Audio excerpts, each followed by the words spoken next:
Hello, and welcome to Broads and Books. I'm Amy. And I'm Erin, and this is episode number 78, Turn to Hate. Turn to Hate. This is by a fella named Orville Peck. Great name. Yeah.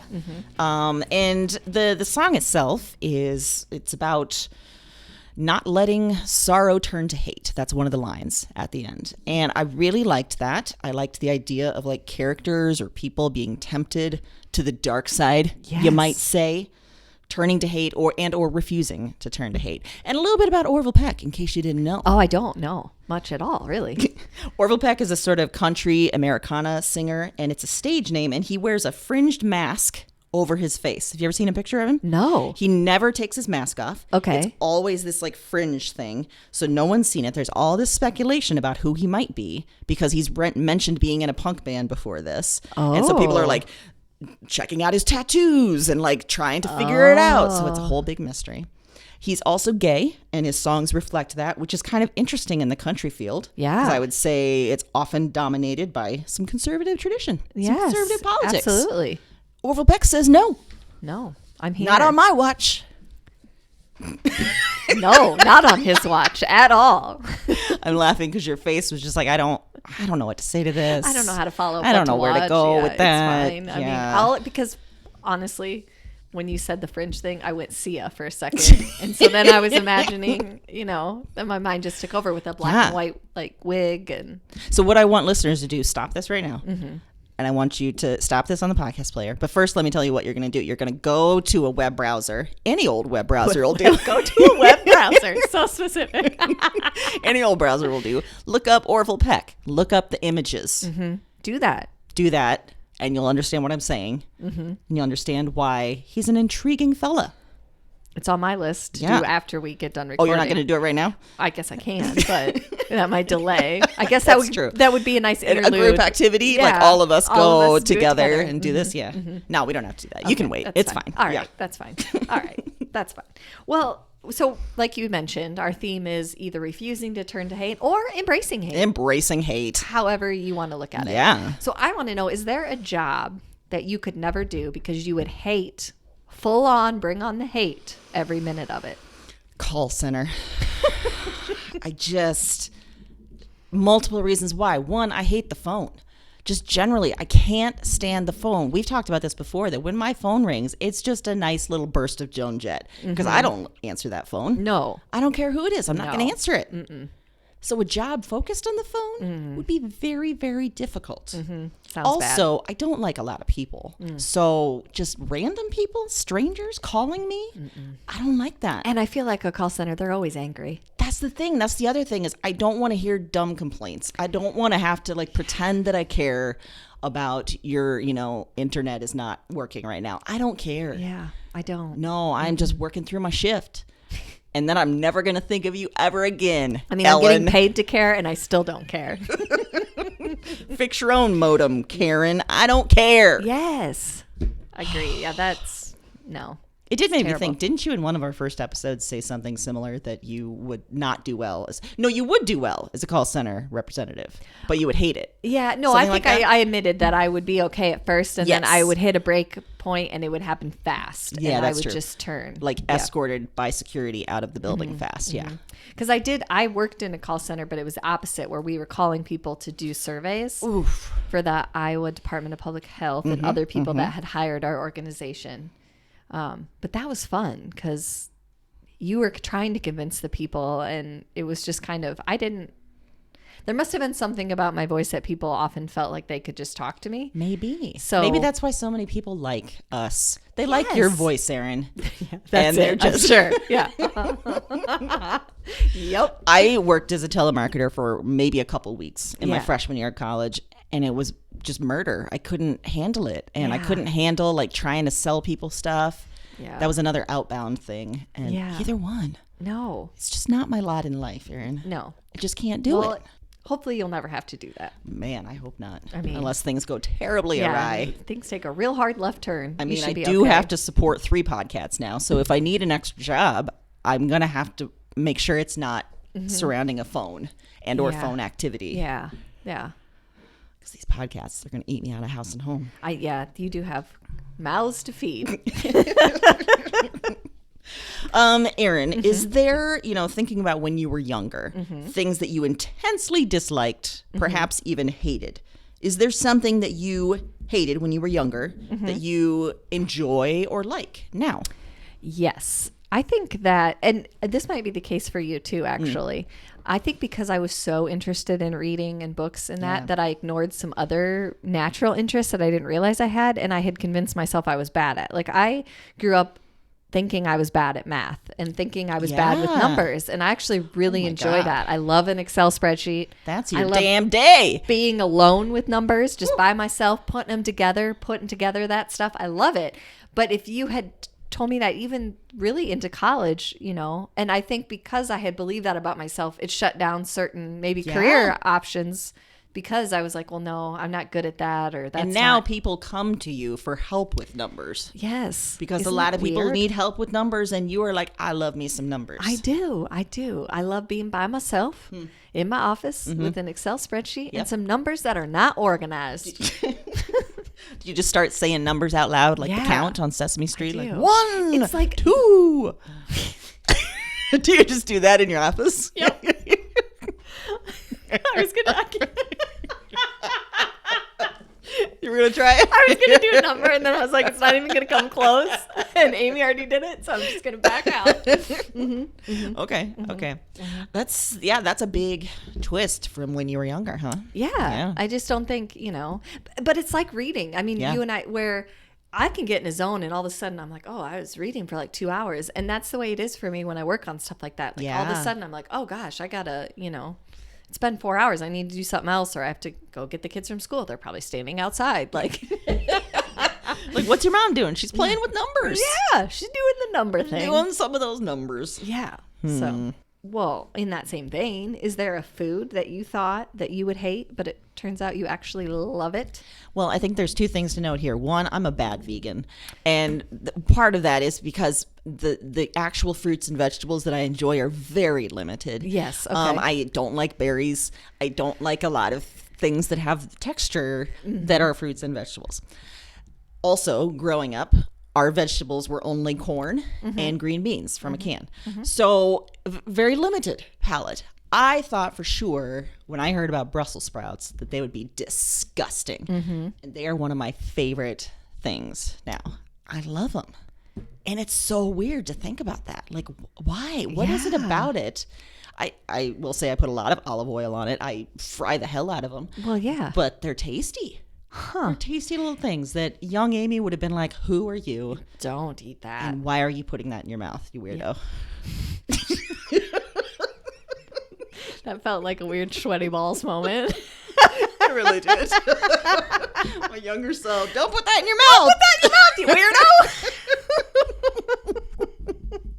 Well, you know what? I need to try them because I'm still with the younger Erin that's like, I don't want anything to do with a Brussels sprout. Yeah. Oh, my goodness. I know. I've been tempted a few times to put it in my mouth, but I haven't. Sometime I'm going to get you to put some sprouts in your mouth, and we'll see what happens. All right. From there. I trust you, so I will let it happen. It's true, though. I mean, it doesn't sound good by any means. You look at them, they don't look great. They're tasty. Who came up with that name? I don't know. Somebody named Brussels. Yeah. Or somebody from Brussels. Yeah. And I was like, why we sprouted, and I'm going to eat them. Yeah, like, why would you want to put something that sprouts in your mouth? I don't get it. Nope, I sure don't. Oh my goodness. Oh man. Oh boy, on that note of putting things in your mouth. Okay, so if you hate something very strongly and maybe you've turned to hate maybe over a particular person or particular group or something, maybe you're even thinking about revenge. So do you ever have revenge fantasies, and is there one you could share? Yes. Ooh. But mine are not, like, I don't think I've ever had like a really specific about someone revenge fantasy. I think I have a lot of like vague ones. Like I've always wanted to have like a pretty moment revenge style. Pretty moment. Pretty moment? Pretty woman Pretty moment. woman. Yes. Revenge moment where you're like, big mistake. Yeah. I don't know in what context that would happen for me, but I think about it. The other one I have all the time is like someone speeds by me really fast and then they're pulled over up a, like the karma type. Yeah, sure. I think about that a lot, like really vague ones. Like I hope that happens, just little annoyances. Like someone's right up on you in line and you're like, I hope that, you fall on the ice outside. And then they do, And they break their hip and it's responsible because you wished revenge upon them. I did, yes. I get that. I have a lot of those too. And I often have like just dreams where I'm screaming at nameless people and faceless people. I don't know what's happening, but I feel very into this moment. I feel very good. Yeah. Yeah, mine are always like, I think I like the idea of a revenge fantasy where they just are so totally like there's no way for them to get out of it. Like they know that they're wrong. Like that's the big part for me is like, I don't just want to be able to yell at you. I want you to understand that you are wrong. Like have the full realization that you really messed up. Oh man, that's perfect. That's ultimate fantasy for them to like, I don't have it about one specific thing. It's more just vague. It's when specific things happen, I might think someday, Mr. You're going to be Mrs. thinking about this. Yes. Which is probably not true. Change your mind. Yeah, because people don't really change their minds very much. But God, that's a wonderful fantasy. It is. Well done. Yes. Yeah. Oh, I wish my dreams would turn to that versus just screaming because I wake up tired. I was going to say there was something cathartic in it, but I could see how that would be exhausting. But like I wake up and just like, like out of breath. And I'm like, did I scream in my sleep? Was I screaming out loud? Yeah, I don't know. I mean, the cats don't, they're probably screaming too. I don't know because they don't look at me funny. Well, anyway. Yeah. They're all participating. They've got your back. They're like, whatever's happening. Yeah, they're like my background, like posse ready to attack. Like, oh, you gonna mess with my human? Yeah. Here we go. Yeah. Okay. Here's some cat screams. Now that would be a revenge fantasy to have the Podcats backing me up in a fight. Yes. Whoa. Having seen all three of your cats in person on a number of occasions, I feel as though seeing them come at someone in a revenge type of way would be terrifying. I mean, because sometimes I turn a corner and all three of them are just there and that's terrifying. Like, oh God, how did this happen? Yeah. How did I end up with all of you? And just from Ziggy's personality and the few times I've seen you have to intervene. Yes. He's a tiny asshole. He is such a asshole. He could just really wreak some havoc. If I could turn that assholeness to someone else besides me in this house, that would be wonderful. That would be amazing. Yeah. Yeah. You're right. Yeah. Maybe that's what he's young. Let's start now. Young. Let's train him. Yes. To be a revenge cat. Oh my God. All right, Ziggy. He's actively sleeping, which is not a good first lesson. But you know what? He's absorbing this right now. Or is this a good lesson? This is infuriating. I'm trying to talk to you and you are sleeping. Yes. That is great revenge right there. Meanwhile, there are moments where I'm trying to work and make money for this damn household and you are trying to eat my earbuds and that's not helpful. No. Maybe he's already onto something. Maybe he is. Because I feel the way that his ears are, he can hear us. He's choosing not to open his eyes. You're absolutely right. He's actively listening. But pretending to be asleep. If he was sleeping, he'd have his head down upon the bed. Yeah, this is a very weird position to hold your head. This is not relaxing. I'm on to you. Okay, I'm on to you. I feel like I need to take a picture just so we can demonstrate to our listeners. Like, this is not sleeping. Yeah. This is active listening and pretending to be asleep. All right, listeners, we'll share that with you. Yeah, because no. Oh, goodness. Well, thinking about characters turning to hate or perhaps having the temptation to turn to hate or for revenge, I've got a fiction pick that's a doozy. Okay. It came out in January of this year. Okay. It's called Riot Baby by Tochi Onyebuchi. Okay. And you find out right away that the main character, one of the main characters, Ella, she has a power. She can do lots of different things. She can read minds. She can sort of see what's coming. She can move things with her mind. And she struggles when she's younger to control it because it's tied to her emotions, to anger, to, rage. To grief, which she often has because of who she is in the world that she's living in. Her younger brother, Kevin, is born in the middle of the 1992 LA riots. And after that, they move out of California and they grow up in Harlem. Until one day, as they're a little bit older, they see Sean Bell killed by police on TV. And this was the 2006 death where cops fired like 50 times into the guy's car. Yeah. And after that, Ella is so overcome with emotions and the power that she has that she disappears. So then Kevin's alone, and he's a young black boy in New York, and that means that he comes up against the NYPD quite a bit until he is put in prison. Then we move into a sort of plausible future where Kevin is released from prison, and Watts in California has become a sort of corporate at-home prison, and everyone's got tiny chips in their thumbs to control their parole. But then Ella comes back, and she has control over her powers, and things get potentially crazy. So I chose it for this theme because Ella and Kevin both are just sort of exhausted with all the cruelty of the world, the injustice of the world, and as much power as Ella has, she can't always protect her brother, not from racism, not from violence in our system. So, she has this power and she has all this grief and this anger and this emotion, and what can she do with it? There's every reason, really, for her to turn to hate, to attack the individuals in the system. White America just as a whole in this book, and I think in general, is always sort of pushing black people to forgive and to forget. Like, oh, slavery was so long ago, get over it. To let Jim Crow go, that was so long ago. To move on from police shootings that happen all the time. But white America is often full of hate themselves. So what's fascinating in this book, it's a very short book, and you're tearing through it. It's really good, but you're putting yourself in Ella and Kevin's place with this power to really F some shit up, and you start thinking, what would you do? And it leads to a very powerful ending where that question becomes paramount. Like, what would you do? So I recommend it for that theme. I recommend it for you to get to the end and kind of really consider, like, if I could do all the stuff that Ella could do, would I just tear this whole thing down? What would I do? Tochi Onibuchi, he's a writer of young adult novels and short stories. And from his bio, he's worked in criminal justice, the tech industry, and immigration law. Wow. And then also in his official bio, he says he prays every day for a new album from System of a Down. That was unexpected. Yes. And I love that that's actually all one sentence in his full bio, that he's worked in these 3 areas and he prays every day for this album. That made me a big fan of his. Automatically. I really like that combination in his bio, as well as this incredible book. And yeah, I think he is one to watch. I think this book should go on your... I think I finished this in one day, like just in a couple hours. Like it's that short, but it's also that compelling and intense as well. Interesting. Yes. Okay. I'm going to put that on the list. It sounds great. Well, the fiction pick for me this week, it's a mystery thriller. Oh.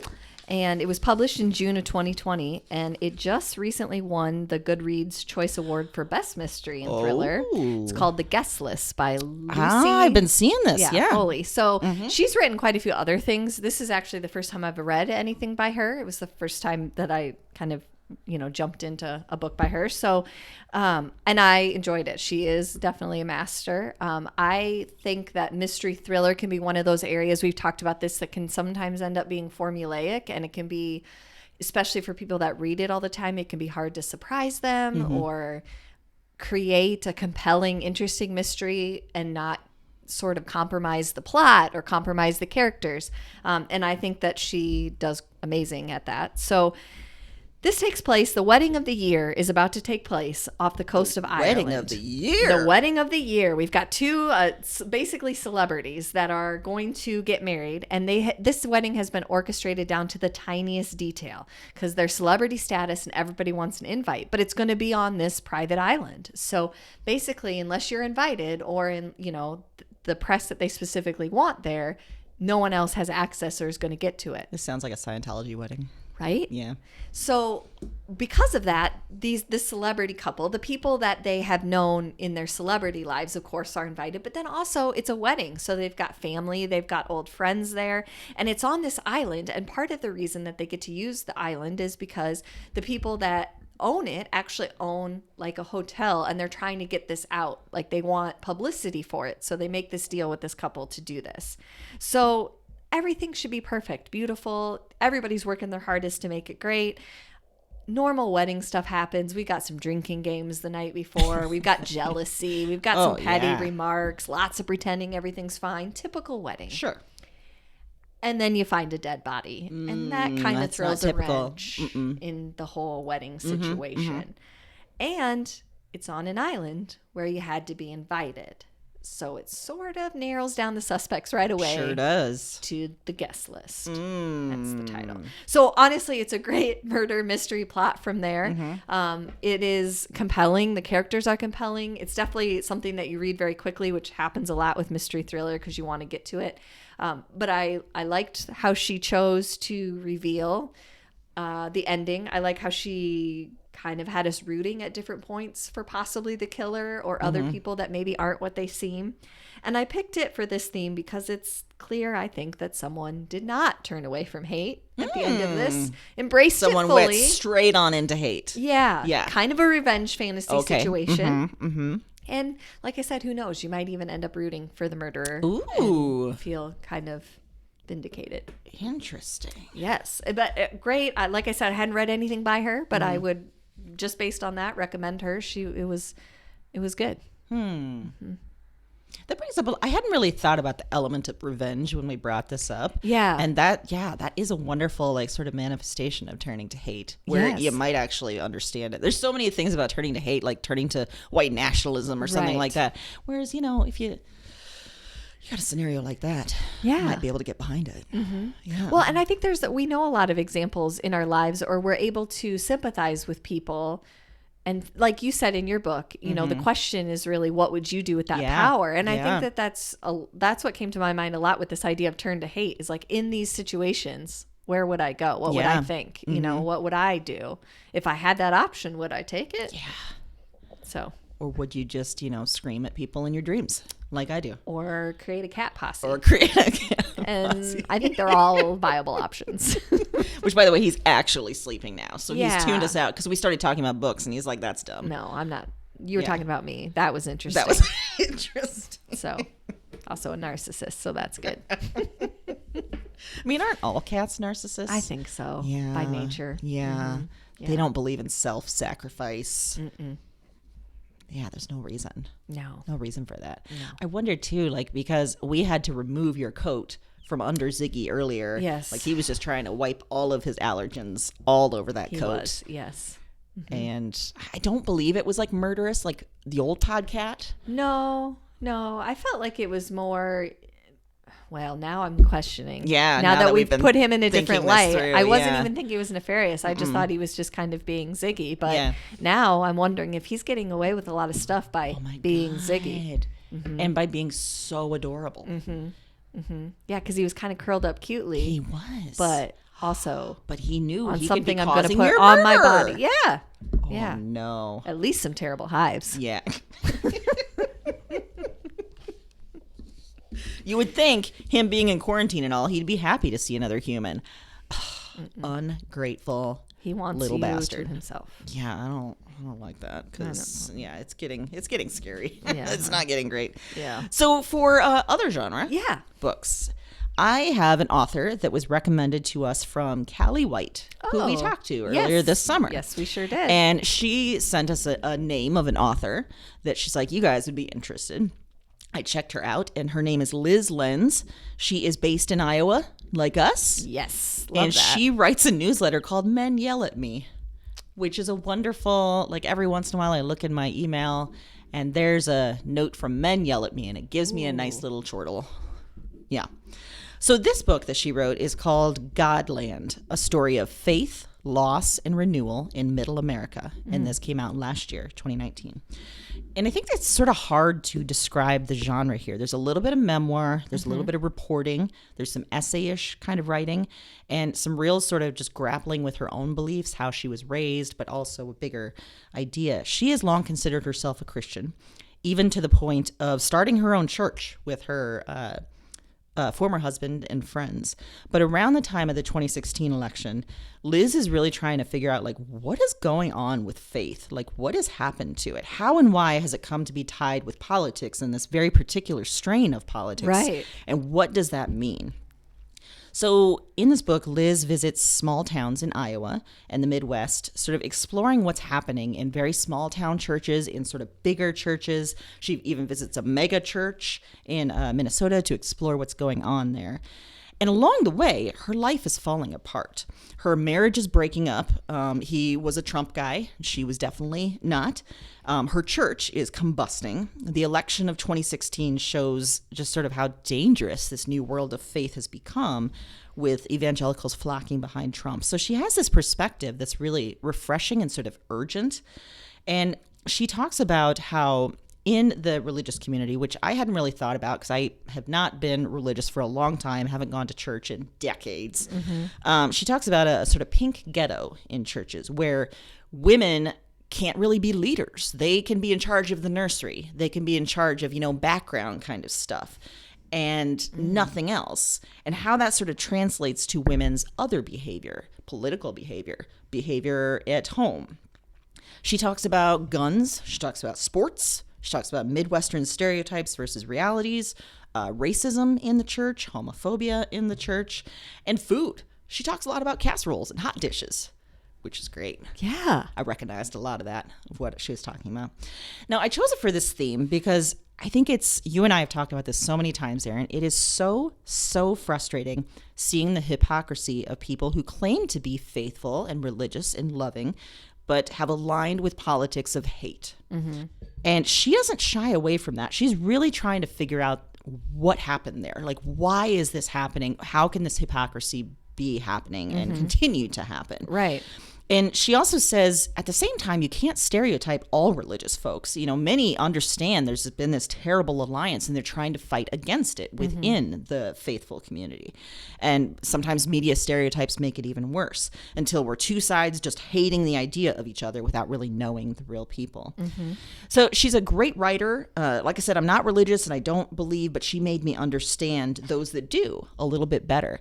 I think that just by tackling this topic head on, it was so refreshing, because I think we see it talked around or talked about, but often by people who don't live here, who just kind of group a lot of us together. And this from a person who is actually in that community and in the actual region was really refreshing. Yeah, that sounds great. I'm going to have to sign up for that newsletter as well. Men yell at me. Yeah. It's excellent. Sounds amazing. She, there's a lot of anger in there, which is great. Yeah. Relatable. I mean, this very is relatable on a lot of levels. Yeah. She, in recent newsletters, she's talked to an epidemiologist about COVID and, in particular, like some of the behavior of Iowa, which for a while was number 3 amongst the states for cases. Yeah. I think we've gone down a little bit, but we're still, we're up there. We're winning, Erin. Yes, we are. In this topsy-turvy world. Winning. Of what terms Charlie mean. Sheen would say winning. Winning. Yes. So she, both the frequency of what she puts out, it's at least once a week. Wow. And the depth that she goes into, the writing itself, it's really impressive. Wow. Yeah. And this book itself, it's very slim. It's less than 150 pages, but it's great. Wow. Yeah. Excellent recommendation. For my other genre pick this week, I also picked a book that's kind of hard genre-wise to characterize. It is a fiction book, but the writing is different, and it goes back and forth. It's called The Harpy by Megan Hunter. The Harpy. Yeah. So this was just published in November 2020 by Grove Press here in the United States. It was originally published in September by Picador in the UK. Oh, okay. So the book opens, Lucy is a mother of 2 that has, like many mothers, sacrificed a lot. She sacrificed her PhD program and her working life to raise a family. She really thought that that's what she wanted. And kind of by all accounts, she's making it. She's getting through. Her husband, Jake, is seemingly very devoted. She has 2 boys that she loves. But there's kind of something missing. And you get the idea that while it seems like she's making it, that's all that is happening. She's making it. And we quickly learn that Lucy has always been fascinated with harpies. And in fact, that's what her PhD was about. So if you're unfamiliar, harpies play a part in Greek mythology. They're half woman, half bird. In some texts, including Dante, they depict them as creatures that torture sinners in the 7th ring of hell. And then like others, like in the Odyssey with Homer, they personify them as winds, that violent beings that snatch away evildoers. But the idea is there's some kind of punishment element with the harpy, that they're going to right some wrongs. During this book, I kind of thought back, because I've heard I grew up with that term, I guess. For sure. And I grew up with kind of a simple meaning of it just being like an unpleasant woman. Absolutely. I was just thinking that. Like that was Yeah. another term for it. It's like, oh, that harpy over there. Yes, yes. And so and it was kind of used universally for, I mean, specifically female, but somebody that you didn't like. I don't think that I knew growing up this kind of revenge angle, or that they were supposed to kind of avenge wrongs or punish evildoers. So we have this background knowledge of her. So that's where I say this is kind of different in genre, is because we get flashbacks to her younger. We get present day. And we also get times where she's writing as someone else. And so in part of the present day thing, we learn that Jake has been unfaithful with a colleague who is much older. And this just devastates her. Her world just tumbles down. And we watch her transform into what her long interest has been, which is a harpy that is set on revenge. So when she's writing as the harpy, and then she's writing present day as Lucy. So the two genres they're different in how I shouldn't say two genres. The two writing are different. And that's why I picked it for other genre, because it's not a straightforward fiction. Yeah. It's all fiction, but it's just different. And it's delightful because it's different. It's what makes the book. It's amazing. And like I said, bits of it are written in flashback. Some are present day. But altogether, the prose really work to create this world that you sort of feel trapped in with the protagonist. And you're ready. Like, you take every step with her and you're like, yeah.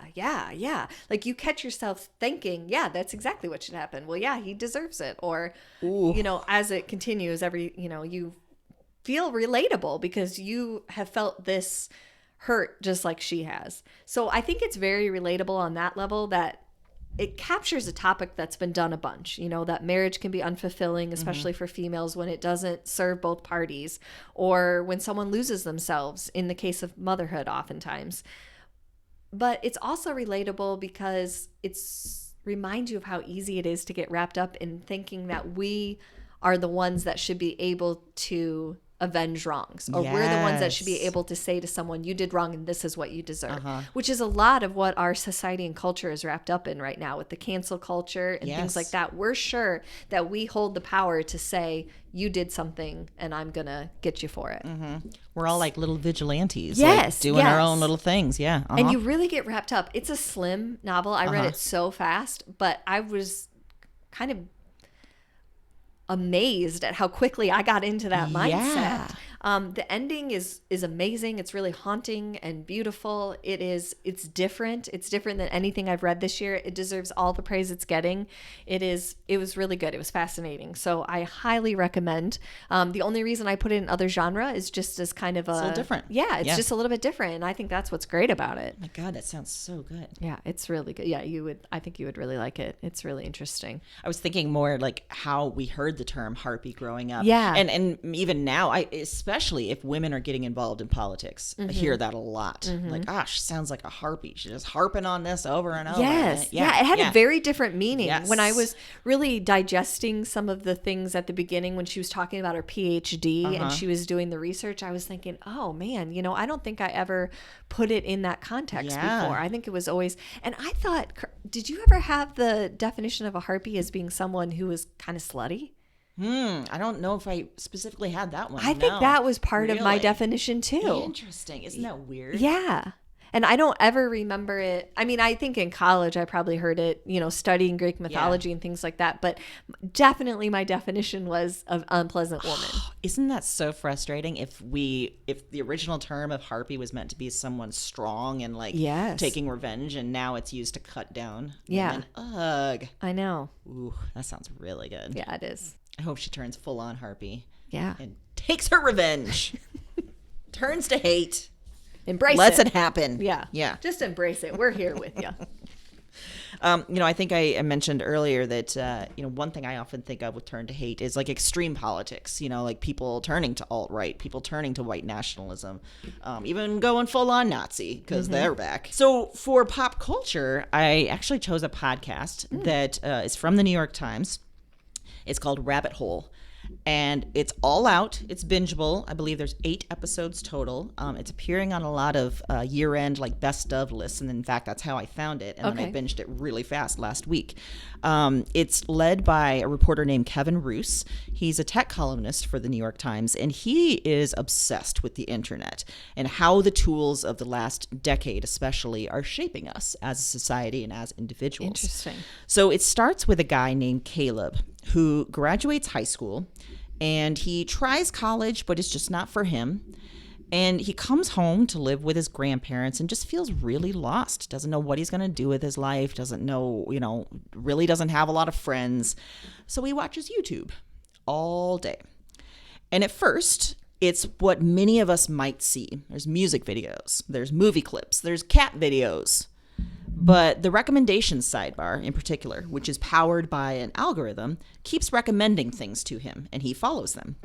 So he dips into the Joe Rogan podcast, then starts following some of his guests who are well-known conservative personalities, follows them further and further, all the way into alt-right land. And the thing is, he's not seeing anything else. He's not watching mainstream news. He's let YouTube just kind of guide him along, pull him down into this rabbit hole until he is a full-on alt-right believer, by which I mean he believes Jews are the enemy. He believes racism is a myth and that black people deserve everything they get. Like all of the terrible, terrible things he's fully committed to. The first 3 episodes of the podcast kind of focus on Caleb and this like descent into the rabbit hole, but it also talks to the creator of this algorithm of YouTube that has created all these filter bubbles and how it was originally designed and how it's actually manifested. And then what's happened over the years as YouTube has sort of changed and tinkered with that algorithm and tried to become a more responsible provider of information. Another couple episodes after Caleb's few episodes focus on a YouTube personality and the sort of general rise of this career of YouTubers and how this is like a thing, especially for younger people to look at and be like, I want to do that. And then another couple episodes follows the QAnon rabbit hole, which we've talked about that. Yeah. And this was a really interesting angle that I hadn't heard about QAnon and how videos, and in particular YouTube videos, especially those from providers that are very aware of the algorithm and are working around it, are using to get new followers and to create this sort of community. Okay. Yeah. So I chose the podcast for this theme. I think generally it's so fascinating to see how social media and internet tools are shaping us and our politics and our realities. It's frustrating as hell too. Like we understand this, but this digs so deep into things I had no idea about. This really talks about how our internet tools like YouTube are based on getting the most views, the most clicks, the most reactions. So edgy and inflammatory stuff is going to stand out. It's going to be recommended by the algorithm. And some of the most vulnerable people are going to fall prey to that. People who are lost. Caleb was lost. He was very confused. He was very young, and he was in a bad place. And he kind of let YouTube guide him along, and these super inflammatory alt-right people took advantage of that. They're looking for people like Caleb. And in this age of the internet, they have a way to reach people like him and turn him. Same with QAnon. In this podcast, they talked to one woman who, in the recession of 2008, she lost everything. Then in Hurricane Irma in Florida, lost everything. And again this year, the pandemic, she lost her job, lost everything. Like she is in a bad, bad place. She's very sad. She's very lost. And then a conspiracy theory comes along that explains her sadness, explains that it's not her fault, that there's a shadow government and there's these corrupt leaders and it's all their fault. And here's all these other people that believe this too. So here's a community. Here's friends that will support you. And it's all based on, this incredible conspiracy theory that people have clung to so tightly. So I think this shows in many ways that it's very easy for people's sadness to turn to hate, especially online, where it feels like there's a community for you if you do that. So I think it's by far not a comprehensive look at what what our society has come to, but man, it really gives a lot of a little context for where we find ourselves and why we find ourselves in this society of filter bubbles and different realities and really talks about how technology has brought us here and really taken advantage of a lot of us. That sounds really interesting. It's so interesting. At first, I wasn't sure if you meant it was a fiction podcast or it was a real, but that's obviously it is when you got to the YouTube part. But one of the fascinating things, so this guy Caleb that they talked to in the first 3 episodes, Caleb offers up, because he's eventually made his way out and he understands this was all wrong and this was terrible, and I came to this because of YouTube. Like, this is what happened. Okay. So he gives up to the reporters like 4 years of his search history in YouTube, or his viewing history. So they literally follow him down the rabbit hole of all the videos that he's watching, which is fascinating.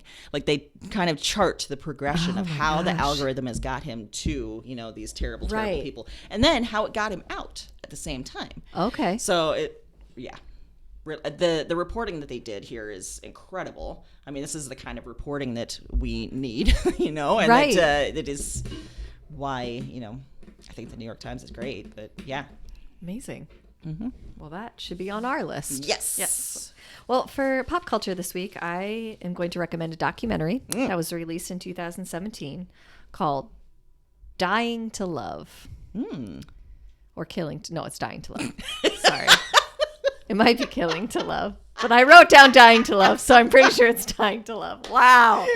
So Are you doubting yourself because there was one time you got a book title wrong a few weeks ago? Yeah, I am. Mm-hmm. Okay, well, this is the story of Jens Soring and Elizabeth Haysom. And if you had never heard of this, it took place in the 70s or early 80s. And her parents were gruesomely murdered in their home. And these two were boyfriend-girlfriend. And it quickly becomes clear that she was involved. Oh. And that he was involved. Oh, no. And they have fled the country. But as you unwrap this documentary, you begin to realize that actually probably she was involved, but he wasn't there. He just took the fall because he thought that he could protect her by doing that. Oh, no. His dad happened to be a diplomat, and so he thought that if he took refuge in Germany, of his native country, and he said that he just pled to it, that they would give him a few years, he'd be out, she'd be free. Yeah, this is very twisted thinking, but he was also 18, 19, in love with this woman who was a little bit older and who was a master at manipulating people, who from her own brothers was a pathological liar and really good at it, who the prosecution, defense, all through her own trial proved over and over again that she lied about multiple things. There's literally no physical evidence tying him to anything.